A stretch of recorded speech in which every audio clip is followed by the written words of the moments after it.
दर्शकों, जैसे कहते हैं अतिथि देवो भव, हमारे यहाँ अतिथि सत्कार होता है और ऐसा ही सत्कार जो है सतलोक आश्रम में चल रहा है। संत रामपाल जी महाराज के अवतरण दिवस पर जो मेहमान पधारे हैं, मैं आपके साथ पारस जोशी और बात करेंगे इनसे और जानेंगे विचार यहाँ की व्यवस्थाओं के बारे में, संत रामपाल जी महाराज की कुछ योजनाओं के बारे में जो मुहिम चला रहे हैं। नमस्ते सर। नमस्ते। क्या नाम सर आपका? मैं Manjeet Singh, district supply officer Pali. मुझे आज जब पता चला कि सतलोक आश्रम में मेला लगा हुआ है तो मैं आज पहली बार आया, तो मुझे बहुत अच्छा लगा कि कबीर साहिब की विचारधारा से ओतप्रोत जो ये वातावरण है बिल्कुल भक्तिमय लग रहा है। और सबसे बड़ी चीज़ बहुत हाइजीनिक है, बहुत अनुशासित है पूरी सत्संग। और रामपाल जी बहुत बड़े समाज सुधारक हैं। देश को, समाज को नई दिशा देने के लिए बहुत बड़ा काम हो रहा है। विशेषकर जातिवाद का भेद मिटाना, नशा मुक्ति आंदोलन, दहेज मुक्त के लिए, शिक्षा के लिए, गरीबी अमीरी का भेद मिटाने के लिए, तो बहुत बड़ी मुहिम है। और मुझे लग रहा है ये मुहिम राष्ट्र में अंतर्राष्ट्रीय स्तर पर जाएगी। तो नए भारत के उत्थान में गुरुदेव का बहुत बड़ा योगदान है। मैंने इनकी एक दो पुस्तकें भी पढ़ी। मेरा जो ड्राइवर है वो गुरुजी का भक्त है, उससे मैं अनुप्रेरित होकर के आज आया। मुझे बहुत अच्छा लगा और वास्तव में लग रहा है कि यहाँ कोई डिवाइन सोल है, यहाँ कोई पवित्र आत्मा है, दिव्य आत्मा है, कोई गुरु तत्व है। और उन्हीं की वजह से सारी सत्संग इतनी अनुशासित है और ये मुहिम चलती रहेगी। और हम भी इस मुहिम से आज जुड़ गए हैं और गुरुदेव के आशीर्वाद से ये हुआ है सत साहिब। जैसे कि आपने बताया कि आपकी ड्राइवर है जो संत रामपाल जी महाराज के शिष्य भी है, तो कौन सी बात उनकी जो गुरु के अनुसार वो चल रहे हैं? अब मैं आपको बताता हूँ।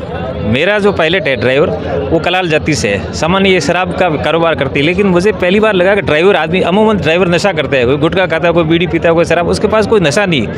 तो मैंने सोचा भाई ये कोई मुझे देख के तो नहीं कर रहा, लेकिन जब मैंने उसके अंदर को झाँका तो वास्तव में तो बहुत ही सात्विक प्रवृत्ति का आदमी था। मैंने उसके रिश्ते, वो अपने रिश्तेदारों से उसकी दूरी बना ली जो ऐसे तामसिक भोजन करते हैं या जो नशे के पास जाते हैं। तो उससे हमने तो उसको परिवार का सदस्य बना लिया और बहुत ही सात्विक आदमी, उससे हम प्रेरित हुए। तो ये नहीं वो छोटा आदमी बड़ा आदमी, वो भगत है। भगत को छोटा बड़ा देता है, तो हमारे लिए तो गुरु की तरह है। तो हम उससे बहुत अनुप्रेरित हुए। तो उसकी वजह से हमारे आसपास का वातावरण भी, उसकी कॉलोनी में जो लोग रह रहे हैं वो भी साफ सुथरे होने लगे, वो भी तामसिक बड़े भाई के रूप में मान रहे हैं। तो ये बहुत बड़ी चीज़ है ये।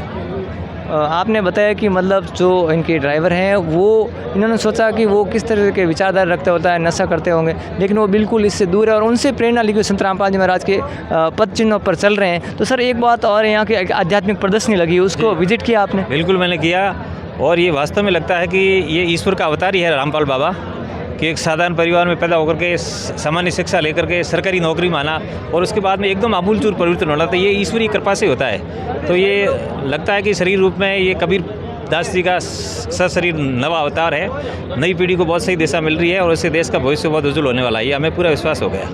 सर आपने बहुत बड़ी बात की कि संत रामपाल जी महाराज समाज सुधार कर रहे हैं, वो पाखंडवाद को ख़त्म कर रहे हैं, लेकिन एक धारणा और भी बनी है समाज में कि संत रामपाल जी महाराज हिंदू विरोधी। तो आपको आगे यहाँ ऐसा कुछ लगा कि संत रामपाल जी महाराज हिंदू विरोधी गतिविधि हो रही है? जब कभी भी समाज में उत्थान होता है, समाज में कोई नई दिशा आती है, समाज में नई विचारधारा आती है, तो उसका हमेशा प्रतिरोध होता है। तो कुछ लोग करते हैं, शुरू से ये एक मानव स्वभाव है, प्रतिरोध होता रहता है, लेकिन उससे, उस बाधाओं से पार होकर के और नया कमल खिल रहा है, नई दुनिया आ रही है, नई विचारधारा आ रही है, एक नया जगत बन रहा है। तो इन चीज़ों की तरफ ध्यान देने की जरूरत नहीं है। ये तो स्वाभाविक होती रहेगी, छटती रहेगी, जैसे बादल छटते रहते हैं, बारिश होती रहती है। तो इस तरह से अमृत वर्षा हो रही है। नमस्ते सर। नमस्ते सर। क्या नाम सर? हेमंत दास। क्या कहना चाहेंगे सतलोक आश्रम में जो व्यवस्था है उसके बारे में?